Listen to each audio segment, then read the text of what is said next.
आज हम बात करेंगे 19वीं सदी के भारत की एक ऐसी लड़ाई की जो लड़ी गई थी एक बहुत ही बुनियादी इंसानी हक के लिए। ये कहानी है चन्नार विद्रोह की, यानी कि सम्मान की लड़ाई की। अब जरा इस बात की गहराई को समझते हैं। ये शब्द उस वक्त की एक, आप कह सकते हैं, चौंकाने वाली सच्चाई को सामने रखते हैं। सोचिए, ये सिर्फ एक नियम नहीं था, ये समाज में बहुत गहरे तक बैठे भेदभाव और रोजमर्रा के अपमान का एक प्रतीक था। तो सवाल ये उठता है कि उस समय त्रावणकोर, जो आज का केरल है, वहां असल में माहौल था कैसा। देखिए, समाज ऊंची और नीची जातियों में बहुत सख्ती से बटा हुआ था, और निचली जातियों के हिस्से में आए थे बेहद दमनकारी, अपमानजनक नियम। और ये सिर्फ नियम नहीं थे, ये तरीके थे महिलाओं को कंट्रोल करने के, उनकी सामाजिक हैसियत को हमेशा कम बनाए रखने के। पानी का घड़ा सिर पर ढोना हो या गहनों पर रोक, हर नियम अपमान से भरा था। लेकिन इन सब में सबसे बड़ा और जिल्लत भरा नियम था अपने शरीर के ऊपरी हिस्से को न ढकने की मजबूरी। लेकिन कहते हैं ना कि हर रात की सुबह होती है। इसी दमनकारी माहौल के बीच एक नई ताकत ने दस्तक दी, एक ऐसी ताकत जिसने मौजूदा सामाजिक ढांचे को सीधी चुनौती दी। और ये थे ईसाई मिशनरी। मिशनरियों ने खासतौर पर तालीम के जरिए निचली जातियों के लिए नए दरवाजे खोले और उनमें एक नई हिम्मत भरी।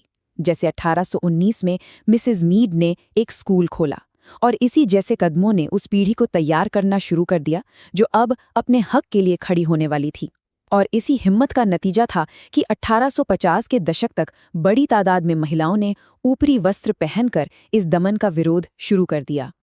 और यहीं पर सबसे जरूरी बात समझने वाली है, ये लड़ाई सिर्फ कपड़े पहनने की आज़ादी की नहीं थी। नहीं, ये लड़ाई थी शिक्षा और नए मूल्यों से मिले आत्मसम्मान की। ये बराबरी के एहसास की लड़ाई थी। महिलाओं को ये यकीन होने लगा था कि वो भी सम्मान की हकदार हैं।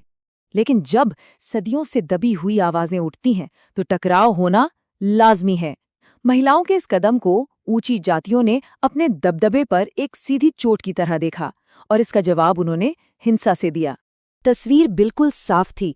एक तरफ थी वो औरतें और मिशनरी जो शांति से सिर्फ सम्मान मांग रहे थे, और दूसरी तरफ थी ऊंची जातियों की क्रूर हिंसा।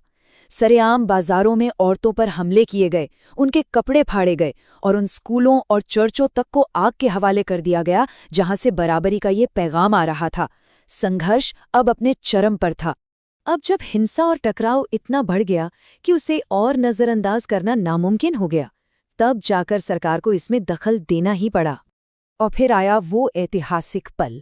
सालों के संघर्ष के बाद एक सरकारी हुक्म जारी हुआ जिसने इस भेदभाव भरी प्रथा को हमेशा के लिए खत्म कर दिया। अब सभी महिलाओं को सम्मान के साथ अपने शरीर को ढकने का अधिकार मिल गया था। ये एक बहुत बड़ी और अहम जीत थी। इंसानी गरिमा और बराबरी के हक के लिए लड़े गए इसी पूरे संघर्ष को इतिहास में चिन्नार विद्रोह के नाम से दर्ज किया गया। चन्नार विद्रोह की कहानी हमें एक सीधी सी लेकिन बहुत गहरी बात याद दिलाती है कि सम्मान जैसा बुनियादी हक भी कई बार लड़कर हासिल करना पड़ता है। और ये कहानी हमें सोचने पर मजबूर करती है कि क्या आज भी हमारे समाज के अलग अलग कोनों में लोग अपनी गरिमा और अपने सम्मान के लिए ऐसी ही लड़ाइयाँ नहीं लड़ रहे हैं। ये सवाल तब भी ज़रूरी था और आज भी उतना ही ज़रूरी है।